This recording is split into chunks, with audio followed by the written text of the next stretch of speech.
भगवद गीता युद्ध परिचय अध्याय 8 श्लोक 1 से 11 तक। महाभारत का युद्ध भारतीय संस्कृति और दर्शन का एक अनमोल अध्याय है। उस अद्भुत ग्रंथ का भाग है भगवद गीता, जिसमें श्री कृष्ण के मुख से निकले दिव्य उपदेश आज भी मानवता को जीवन के हर मोड़ पर राह दिखाते हैं। प्रथम अध्याय का प्रारंभ होता है कुरुक्षेत्र की रणभूमि में, जहां दो महान सेनाएं आमने सामने खड़ी हैं। एक ओर धर्म के लिए लड़ने वाले पांडव, दूसरी ओर सत्ता और स्वार्थ के लिए कटिबद्ध कौरव।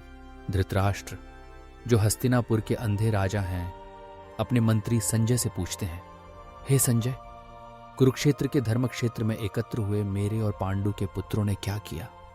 वो की। यह प्रश्न केवल एक युद्ध का विवरण नहीं, बल्कि एक पिता की आशंका और उत्सुकता भी दर्शाता है।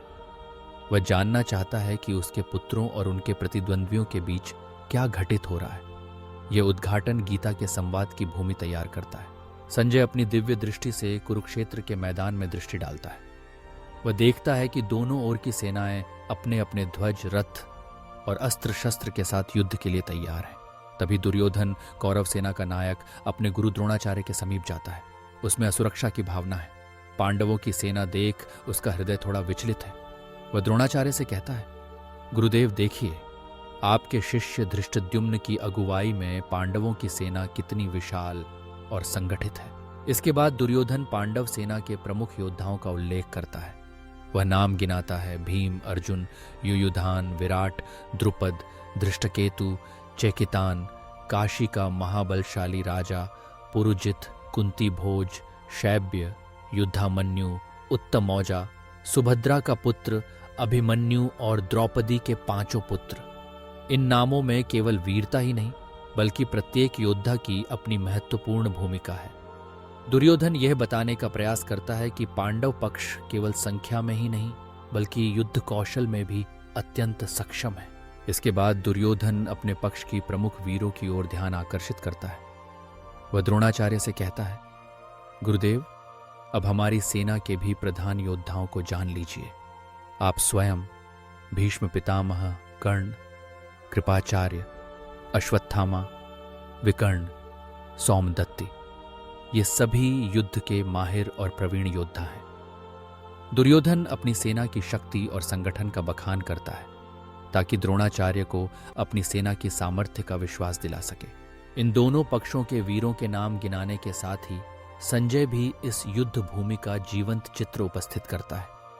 कौरव सेना भले ही संख्या में अधिक है, परंतु पांडवों की सेना अनुशासन, युद्ध नीति और आत्मबल में कहीं अधिक सशक्त है। दुर्योधन को यह भय है कि कहीं उसकी सेना पांडवों के सामने कमजोर न पड़ जाए, अतः वह बार बार अपनी सेना की श्रेष्ठता को प्रमाणित करने का प्रयास करता है।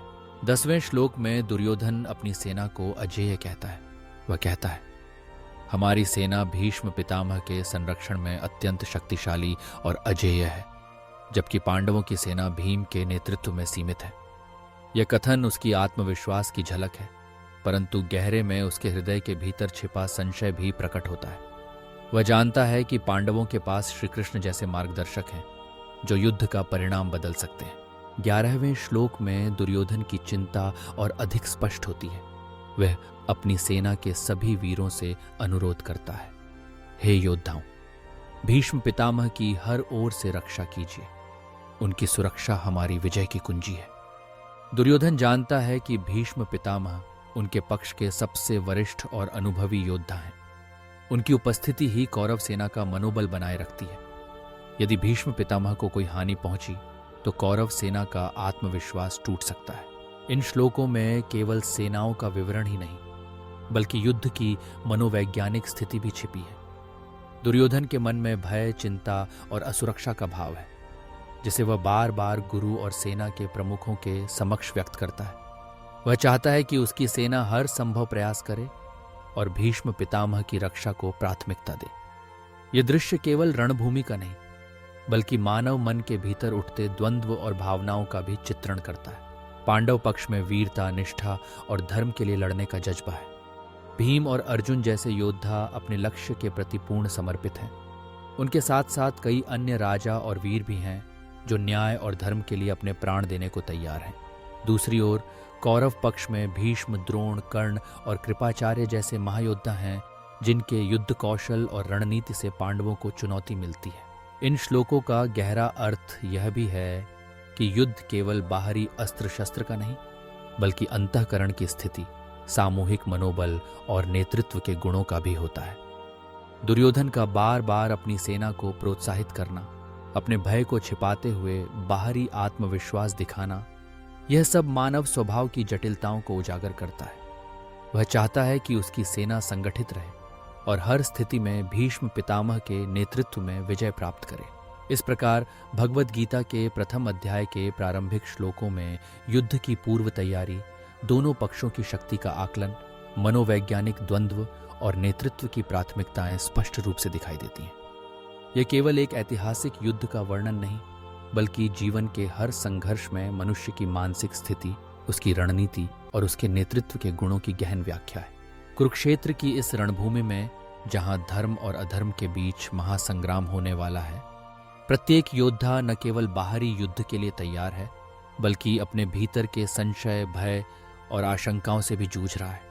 यही गीता की शिक्षा है। अपने कर्तव्य का पालन करो, भय और संशय को दूर करो और जीवन के हर संघर्ष में धर्म और सत्य को प्राथमिकता दो। इन प्रथम 11 श्लोकों में गीता हमें युद्ध की तैयारी, नेतृत्व की आवश्यकता और सामूहिक आत्मबल की महत्ता का संदेश देती है। ये हमें सिखाती है कि किसी भी संघर्ष में केवल बाहरी शक्ति ही नहीं, बल्कि आंतरिक दृढ़ता और सही मार्गदर्शन भी अत्यंत आवश्यक है। यही वह भूमि है जहां आगे चलकर श्री कृष्ण का दिव्य उपदेश अर्जुन के भीतर छिपे संशय और भय को दूर करेगा और उसे उसके जीवन का सर्वोच्च कर्तव्य याद दिलाएगा। इस प्रकार गीता का प्रथम अध्याय हमें जीवन के हर मोड़ पर आत्मविश्लेषण, सही नेतृत्व और धर्म की राह पर चलने की प्रेरणा देता है। जब जब हम किसी कठिनाई या संघर्ष के सम्मुख खड़े होते हैं, यह अध्याय हमें याद दिलाता है कि अंततः विजय उसी की होती है जो सत्य, धर्म और कर्तव्य के पथ पर चलता है।